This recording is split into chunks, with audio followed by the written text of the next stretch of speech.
When it comes to retirement accounts, there's none more confusing than a LIRA, a locked-in registered account, and an LRSP, a locked-in registered savings plan. And the confusion between the two lies in that, are they different? Are they the same? How do they work?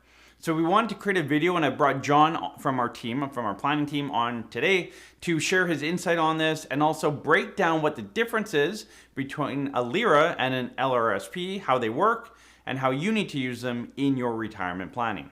So, John, thanks so much for joining us again on the channel. Great to have you back and talking about a topic that's very near and dear to many of our clients. So I'll let you kind of take over and share what we're talking about today.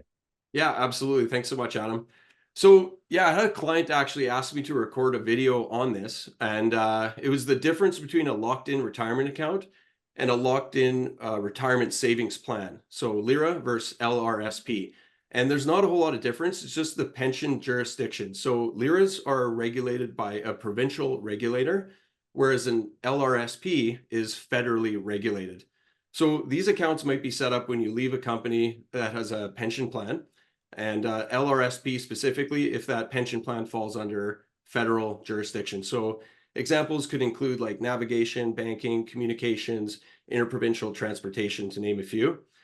This pension plan would have contributions from you and your employer into an account in your name, and it's designed to provide a pension income for life. So that's why they're considered locked in. So there's some provisions that we can get into with getting at that money. And so I'm going to use our software to kind of showcase what that looks like here. And I've got a scenario with a bunch of numbers here, but really what we want to hone in on is the locked-in retirement account.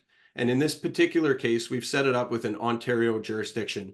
So I'll just show you the asset base here. We've got 400,000 in a LIRA, and we're telling the plan that we're going to have Ontario jurisdiction. We're going to unlock it at 64 with 50% going into the RRSP. That is a tax-deferred transaction. It goes into your RSP.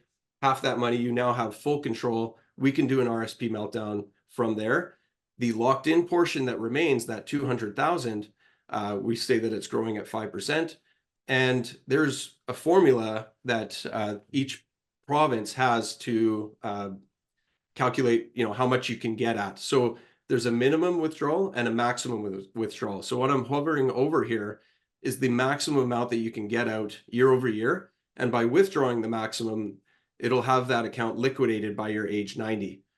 That said, there are some additional provisions.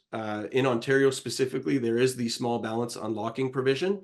It's based on the year's maximum pensionable earnings, various factors, but you could probably withdraw it in the later section around mid 80s in this plan. So I want to showcase just a couple other provinces. We talked about the difference for an LRSP. So we're going to look at what that looks like under that federal jurisdiction. So again, same kind of data input. We've got the 400,000. We are going to unlock this. The federal jurisdiction does allow for the 50% unlocking.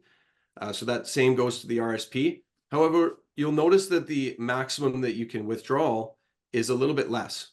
And so this does change just based on the formula that they use to calculate the withdrawal. But in the grand scheme of things, we can work through this by doing the RSP meltdown to kind of level out your taxes through retirement.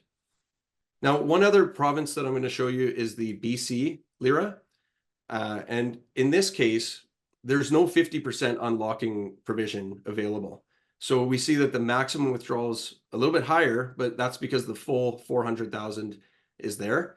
And again, just to kind of go back and show that this data input is the same, the only difference is here, we can't do any unlocking here.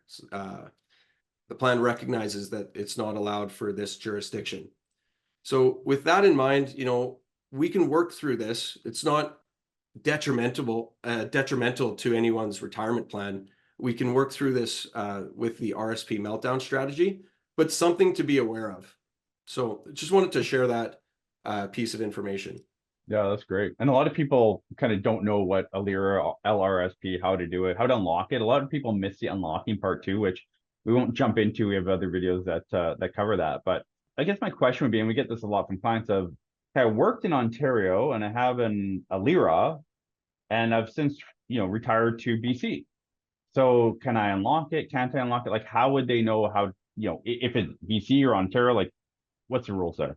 So it's not based on your province of residency. It really comes down to where the pension plan is registered. So if it was registered in Ontario, it's going to continue that that jurisdiction for the rules for the pension unlocking and things like this. So in that case, it wouldn't fall under BC's rules where you can't unlock it with the 50%. It would stick under Ontario jurisdiction and regulation. Okay, so even if I worked in BC and I knew I couldn't unlock it, it's not like moving to Alberta, Ontario, wherever else that I can unlock part of it. Saskatchewan, Manitoba, where I can do closer to 100% potentially, doesn't work that way. No, can't circumvent the system that way. Good stuff. Good stuff. Yeah. Well, I just wanted to close and say that in the grand scheme of things, when we look at the RSP meltdown and the overall tax burden that you have in retirement, we can manage that accordingly with proper planning. So my advice is that as you approach retirement, ensure you contact your pension administrator, know what your jurisdiction is for that LIRA or the LRSP, know where it's regulated so that you can set up the timing and withdrawal strategy accordingly. Yeah, perfect. That's great info. Thanks so much, John, for joining us, and we'll do this again soon. Thanks, Adam. Take care.